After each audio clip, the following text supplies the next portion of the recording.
दोस्तों आज के इस वीडियो में हम बात करने वाले हैं भारत के 5 ऐसे मशहूर एक्टर के बारे में जो आज भले ही करोड़पति और अरबपति हैं, लेकिन वह एक्टर पहले बहुत ही ज़्यादा गरीब थे। इनमें से एक एक्टर तो ऐसा था कि उसके गरीबी ने उसे नक्सलवादी बनने पर मजबूर कर दिया। आज की इस वीडियो में हम आपको यही बताने वाले हैं कि उन्होंने गरीबी के उस दीवार को तोड़कर और बड़ी से बड़ी कठिन परिस्थितियों का सामना करते हुए इतने आगे कैसे बढ़े और इतने बड़े मुकाम तक कैसे पहुंच गए। दोस्तों आज का यह वीडियो आपको नॉलेज तो देगा ही, साथ ही अपने लक्ष्य तक पहुंचाने में आपको इतना ज़्यादा मोटिवेशन देगा कि आपके सामने कितनी भी कठिन परिस्थितियां क्यों ना हो, आप अगर अपने जोश और जुनून के साथ आगे बढ़ते हैं तो आपके सामने चाहे जितना भी बड़ा लक्ष्य हो, आप अपने लक्ष्य को आसानी से प्राप्त कर सकेंगे। तो चलिए दोस्तों वीडियो को शुरू करते हैं। आपसे रिक्वेस्ट है कि आप हमारे वीडियो के अंत तक बने रहिए। नंबर 1, शाहरुख खान।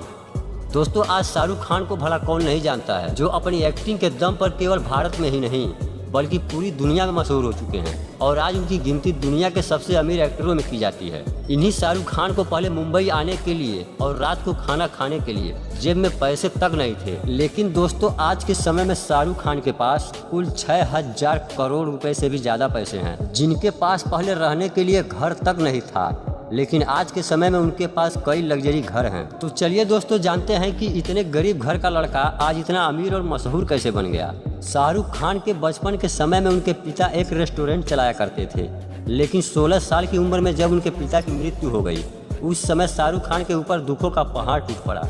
महज 16 साल की उम्र में ही परिवार की पूरी जिम्मेदारी उनके ऊपर आ गई। उसके बाद शाहरुख खान एक तरफ रेस्टोरेंट भी चलाकर अपने घर का गुजारा करते थे और दूसरी तरफ अपनी पढ़ाई भी कर रहे थे। उस समय जब भी शाहरुख खान अपनी माँ और अपनी बहन को देखते थे तो अक्सर रो दिया करते थे और उनके यही आंसू आगे आने वाले समय के लिए कठिन परिस्थितियों से लड़ने के लिए उन्हें और भी मजबूत बनाए जा रहे थे। दोस्तों उस समय शाहरुख खान अपने स्कूल के नाटक में भी भाग लिया करते थे और अपने घर का खर्च चलाने के लिए उन्होंने रामलीला में भी काम किया और वहीं से उन्होंने अपनी एक्टिंग के कला को भांप लिए। उसके बाद वह सीरियल में काम करने लगे। कुछ दिन बाद अपने अच्छी एक्टिंग की वजह से शाहरुख खान ने फिल्मों में काम करने का फैसला किया और अपने सपनों को पूरा करने के लिए सपनों की नगरी मुंबई चले गए। उनके ज़बरदस्त एक्टिंग को देखने के बाद उन्हें फिल्मों में काम करने का मौका भी मिल गया। उनके अच्छे हुनर और एक्टिंग की वजह से उन्हें दीवाना फिल्म के लिए हीरो चुना गया और उनकी वह फिल्म हिट हो गई। उसके बाद भी एक के बाद एक फिल्म करते चले गए और उनकी ज़्यादातर फिल्में हिट और सुपर हिट होने लगी। उसके बाद केवल 2 ही सालों में भारत के साथ पूरी दुनिया ने शाहरुख खान के एक्टिंग का लोहा माना। जिस शाहरुख खान के पास एक समय दिल्ली से मुंबई आने के लिए रात में खाना खाने तक के जेब में पैसे नहीं थे, लेकिन आज के समय में उनकी टोटल नेटवर्थ लगभग 6000 करोड़ रुपए से भी ज़्यादा है और वह आज के समय में एक आलीशान ज़िंदगी जी रहे हैं और आज के समय में वह सबसे अमीर हस्तियों में से एक हैं। नंबर 2, अक्षय कुमार। दोस्तों अक्षय कुमार एक ऐसा नाम, एक ऐसा एक्टर जिन्हें किसी भी इंट्रोडक्शन की ज़रूरत नहीं है। इन्हें तो हर कोई जानता ही होगा। आज उनके पास किसी भी चीज़ की कोई कमी नहीं है और यह भारत के अमीर हस्तियों में से एक हैं। लेकिन यही अक्षय कुमार पहले बहुत गरीब हुआ करते थे। बचपन में अक्षय कुमार को पढ़ाई में थोड़ा सा भी मन नहीं लगता था। अक्षय कुमार के पिता हरिओम भाटिया उनको पढ़ने के लिए बहुत डांटते थे, फिर भी अक्षय कुमार उनकी बात नहीं मानते थे। एक बार अक्षय कुमार 8वीं कक्षा में फेल होकर घर आए और उदास होकर बैठ गए। जब उनके पिताजी को यह बात मालूम चली तो वह बहुत गुस्सा हुए और वह अक्षय कुमार को मारने ही वाले थे। उसी समय बोले कि आखिर पढ़ेगा लिखेगा नहीं तो क्या करेगा। तब अक्षय कुमार गुस्से में बोले कि मैं हीरो बन जाऊंगा। फिर उनके पिताजी ने अक्षय कुमार को समझाते हुए कहा कि बेटा मैं जानता हूं कि तुम्हें पढ़ाई में मन नहीं लगता है, लेकिन कम से कम इतना तो पढ़ लो कि तुम हिंदी, मराठी और अंग्रेजी अच्छे से पढ़ और लिख सको। दोस्तों मैं आपको बता दूं कि अक्षय कुमार पहली से लेकर 10वीं तक 3 बार फेल हुए थे। फिर उसके बाद उन्होंने कुंफू कराटे ज्वाइन कर लिए और कुंफू कराटे की ट्रेनिंग लेने लगे। अक्षय को इन सब में बहुत ज़्यादा इंटरेस्ट आने लगा, लेकिन उनके पिता के पास पैसे नहीं थे तो उन्होंने पैसे जोड़ जोड़ के अक्षय कुमार को बैंकॉक भेज दिए, जहां पर अक्षय कुमार ने 5 सालों तक कुंफू कराटे की ट्रेनिंग ली। जब 5 साल के बाद अक्षय कुमार बैंकॉक से मुंबई लौटे तब उन्होंने बच्चों को कुंफू और कराटे की ट्रेनिंग देने लगे। उस समय उनको महीने का 5000 रुपया मिलता था। जो बच्चे अक्षय कुमार के पास ट्रेनिंग लेने के लिए आते थे उन्हीं में से एक बच्चे के पिता ने अक्षय कुमार के पास आकर बोले, तुम अच्छे खासे लंबे चौड़े और अट्ठे कट्टे हो और तुम्हारी शक्ल भी अच्छी है, मॉडलिंग क्यों नहीं करते। अक्षय कुमार को मॉडलिंग के बारे में कुछ भी पता नहीं था वह आदमी उन्हें लेकर गए और अक्षय कुमार की 2 घंटों में कई सारी फोटो खींची और फिर अक्षय कुमार को 21,000 का चेक थमा दिए और बोले अब घर जाओ, काम खत्म हो गया। फिर अक्षय कुमार ने सोचा मैं 1 महीने काम करके 5,000 कमाता था, लेकिन यह कौन सा काम है कि 2 ही घंटों में 21,000 रुपये कमा लिए। फिर उन्होंने सोचा कि अब मैं मॉडलिंग ही करूंगा और वह मॉडलिंग करने लगे और मॉडलिंग करते करते उनको किसी ने एक फिल्म ऑफर कर दी और उन्हें 5,000 रुपये दिए और वह फिल्म थी सौगंध। उसके बाद अक्षय कुमार फिल्मों में काम करने लगे, लेकिन शुरुआत में अक्षय कुमार की बहुत सारी फिल्में फ्लॉप हो गई। फिर अक्षय कुमार की खिलाड़ी फिल्म ने उड़ान भरी। उसके बाद उनकी हर एक फिल्म हिट और सुपरहिट होती चली गई। उसके बाद अक्षय कुमार रुके ही नहीं और लगातार आगे ही बढ़ते चले गए। आज के समय में उन्हें अक्षय कुमार के नाम से ही नहीं बल्कि उन्हें खिलाड़ी के नाम से भी जाना जाता है। अक्षय कुमार इस समय भारत के सबसे अमीर हस्तियों में से एक हैं। जो अक्षय कुमार पहले ट्रेनिंग देकर महीने का 5,000 कमाते थे और उन्हें एक फिल्म के लिए 5,000 दिया जाता था, आज वही अक्षय कुमार एक फिल्म करने के लिए 50 करोड़ से लेकर 100 करोड़ रुपए लेते हैं। और इस समय अक्षय कुमार की कुल टोटल नेटवर्थ 2,500 करोड़ रुपए से भी ज़्यादा है और आज वह एक आलीशान जीवन जी रहे हैं। नंबर 3, सुनील शेट्टी। बॉलीवुड एक्टर सुनील शेट्टी को आज भला कौन नहीं जानता है, जो कि आज के ज़माने में वह एक लग्जरी लाइफ जी रहे हैं। लेकिन दोस्तों, क्या आप लोग जानते हैं कि यही सुनील शेट्टी पहले कितना गरीब हुआ करते थे, जो एक मिडिल क्लास फैमिली से थे और इनका जन्म कर्नाटक में हुआ था। दोस्तों, आप इनकी गरीबी का अंदाजा इस बात से लगा सकते हैं कि उनके पिता एक होटल में वेटर का काम करते थे, जिसमें उन्हें टेबल भी साफ करना पड़ता था और इसी काम की वजह से उनके घर का खर्च चलता था। आखिर सुनील शेट्टी ने इतनी गरीबी से अमीरी तक के सफर को कैसे तय किया, आइए जानते हैं। सुनील शेट्टी को बचपन से ही एक्टिंग करने का बहुत शौक था और वह एक मशहूर अभिनेता भी बनना चाहते थे, लेकिन दोस्तों इनका साथ देने वाला कोई नहीं था, इसलिए वह अकेले ही एक्टिंग का प्रैक्टिस किया करते थे। बहुत सारी असफलताओं के बाद सीखते सीखते उनकी किस्मत की चाबी तब खुली जब उन्हें 1992 में फिल्म बनवार में अभिनेता के रूप में काम करने का मौका मिला।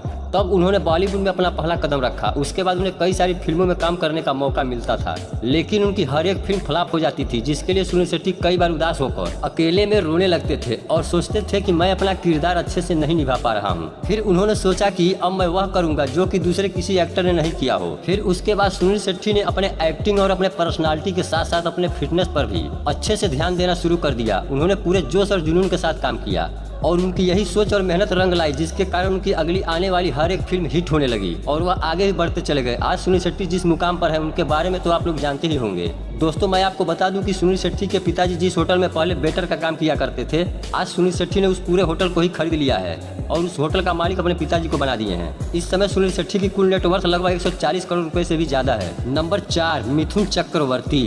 दोस्तों, आज मिथुन चक्रवर्ती को कौन नहीं जानता है, जिन्हें डिस्को डांसर भी कहा जाता है और इस समय मिथुन चक्रवर्ती पूरे भारत में मशहूर हैं। लेकिन यही मिथुन चक्रवर्ती पहले बहुत गरीब हुआ करते थे। गरीबी के कारण बचपन में ही मिथुन चक्रवर्ती नक्सलवादी बन गए थे, लेकिन उनके भाई की नक्सलवादी की एक घटना में मृत्यु हो गई। उसके बाद उन्होंने नक्सलवाद को छोड़ दिए और घर वापस आ गए, जिसके बाद उनके पूरे परिवार की जिम्मेदारी अब उनके कंधों पर आ गई। अब वह बहुत चिंतित हो गए थे कि वह अपने परिवार का पालन पोषण कैसे करें। लेकिन मिथुन चक्रवर्ती डांसिंग में बहुत अच्छे थे। फिर उन्होंने अपने डांस का जरिया बनाकर कई सारे स्टेज शो किए, क्लब में गए और इसी से इनके परिवार का गुजारा होता था। मिथुन चक्रवर्ती अपने अच्छे डांसिंग की वजह से वह लोगों को अपनी तरफ आकर्षित करने लगे। उसके बाद डांस करते करते धीरे धीरे फिल्म इंडस्ट्री में अपना कदम बढ़ाना शुरू कर दिए। फिर मिथुन चक्रवर्ती एक्टिंग करने की पढ़ाई भी करने लगे। बाद में वह फिल्म में काम करने के लिए मुंबई चले गए, लेकिन मुंबई में इनके पहचान का कोई भी नहीं था और मुंबई में रहने के लिए घर तक नहीं थे। फिर वह पानी की टंकी पर सोकर रात गुजारते थे और फिर फिल्मों में जाने के लिए ये बहुत ही ज्यादा मेहनत करते थे। फिर उन्हें फिल्म इंडस्ट्री में स्पोर्ट बॉय का काम मिल गया। उसके बाद उन्हें एक फिल्म में काम करने का मौका भी मिल गया। उन्होंने अपनी पहली ही फिल्म में अपने डांस और एक्टिंग की वजह से सबके दिल को जीत लिए। उन्होंने सोचा कि अब मुझे बहुत सारी फिल्में मिलेंगी, लेकिन ऐसा नहीं हुआ। 3 सालों तक उन्हें कोई भी फिल्म नहीं मिली। फिर 3 साल बाद उन्हें एक फिल्म करने का ऑफर आया और उस फिल्म में उन्होंने अपनी जान लगा दी और वह फिल्म सुपरहिट हो गई। वह रातों रात एक सुपरस्टार बन गए। फिर उनको बहुत सारी फिल्में करने को मिली और उनकी सारी फिल्में हिट होती चली गई और आज वह भारत के सुपरस्टारों में से एक हैं। जो मिथुन चक्रवर्ती पानी की टंकी पर सोकर रात बिताया करते थे, आज इस समय मिथुन चक्रवर्ती की टोटल नेटवर्थ 400 करोड़ रुपए से भी ज्यादा है। नंबर 5, रजनीकांत। दोस्तों, रजनीकांत को भला कौन नहीं जानता है, जिन्हें आज एक्टर का भगवान कहा जाता है और वह इस समय एक फिल्म के लिए 150 करोड़ से लेकर 210 करोड़ रुपए तक का चार्ज करते हैं। लेकिन यही सुपरस्टार रजनीकांत पहले बहुत गरीब थे। इनके पिता एक पुलिस कांस्टेबल थे, जब रजनीकांत महज 9 वर्ष के थे उस समय उनकी माता का देहांत हो गया और यहीं से इनकी संघर्ष की कहानी शुरू हो गई। पैसों के लिए, अपने परिवार की आमदनी चलाने के लिए उन्हें जो भी काम मिलता था वह करने लगे। उन्हें कुछ पैसों के लिए कूली का भी जॉब करना पड़ा, जिसके लिए वह रेलवे स्टेशन पर लोगों का सामान उठाया करते थे। इतने पैसों में उनके घर का खर्च नहीं चल पाने के कारण वह लोगों के घरों में जाकर फर्नीचर का काम भी करने लगे। इससे भी उनके घर का खर्च नहीं चल पाने के कारण उन्होंने नौकरी की तलाश करना शुरू कर दिए। बहुत धक्के खाने के बाद आखिरकार उन्हें बस कंडक्टर की नौकरी मिल ही गई, जिसमें वह बहुत खुश थे क्योंकि पहले की अपेक्षा इस काम से ज्यादा पैसे मिलते थे। दोस्तों, हर एक इंसान के अंदर कोई ना कोई कला जरूर होती है, वैसे ही उनके भी अंदर एक एक्टिंग की कला मौजूद थी और वह बस कंडक्टर के साथ साथ एक्टिंग भी किया करते थे। लेकिन उन्हें खुद नहीं पता था कि उनकी यही एक्टिंग उन्हें कहां तक लेकर जाने वाली थी। अक्सर वह बस में ही एक्टिंग किया करते थे। उनकी इतनी अच्छी एक्टिंग को देखकर उनके एक साथी ने कहा कि तुम एक्टिंग बहुत ही लाजवाब करते हो, तुम मद्रास फिल्म इंस्टीट्यूट ज्वाइन कर लो, अगर कुछ बड़ा हुआ तो हुआ, नहीं तो तुम्हारी बस वाली कंडक्टर की नौकरी तो है ही। उनके कहने पर रजनीकांत ने मद्रास फिल्म इंस्टीट्यूट ज्वाइन कर लिए। उसी दोस्त ने उन्हें पैसे देकर उनकी बहुत मदद की। उनके एक्टिंग को देख करके फिल्म के डायरेक्टर ने कहा कि यह बंदा तो बहुत ही अच्छा एक्टिंग करता है और यह बहुत ही लाजवाब है। उसके बाद उन्हीं के चलते उन्हें थोड़े थोड़े फिल्मों में सीन करने को मिलने लगे। फिर वह धीरे धीरे एक अच्छे एक्टर बन गए। लेकिन फिर से उनके जीवन में सन 2000 में एक कठिनाई आई और उनकी बहुत सारी फिल्में एक ही साथ फ्लॉप होने लगी और करोड़ों का नुकसान होने लगा। लेकिन फिर भी उन्होंने हार नहीं मानी और 2007 में शिवाजी द बॉस रिलीज हुई, जिसमें उनकी एक्टिंग और उनके स्टाइल को देखकर लोगों ने काफी ज्यादा पसंद किया और इस फिल्म के बाद रजनीकांत एक सुपर स्टार बन गए और उन्हें इस फिल्म के लिए 26 करोड़ की पेमेंट भी मिली थी। उसके बाद उनकी बहुत सारी फिल्में सुपरहिट होने लगी और वह लगातार आगे ही बढ़ते चले गए। इस समय रजनीकांत को एक्टिंग का भगवान भी कहा जाता है। दोस्तों, इस समय रजनीकांत एक फिल्म के लिए 150 करोड़ से लेकर 210 करोड़ रुपए लेते हैं और आज के समय में रजनीकांत की जो भी फिल्म बड़े पर्दे पर रिलीज होती है उसके लिए उनके फैंस एक त्योहार के रूप में मनाते हैं। दोस्तों, आज के वीडियो में बस इतना ही। आपका इनमें से फेवरेट एक्टर कौन सा है हमें कमेंट बॉक्स में जरूर बताइएगा और हाँ दोस्तों, हमारे चैनल को सब्सक्राइब करना मत भूलिएगा। धन्यवाद।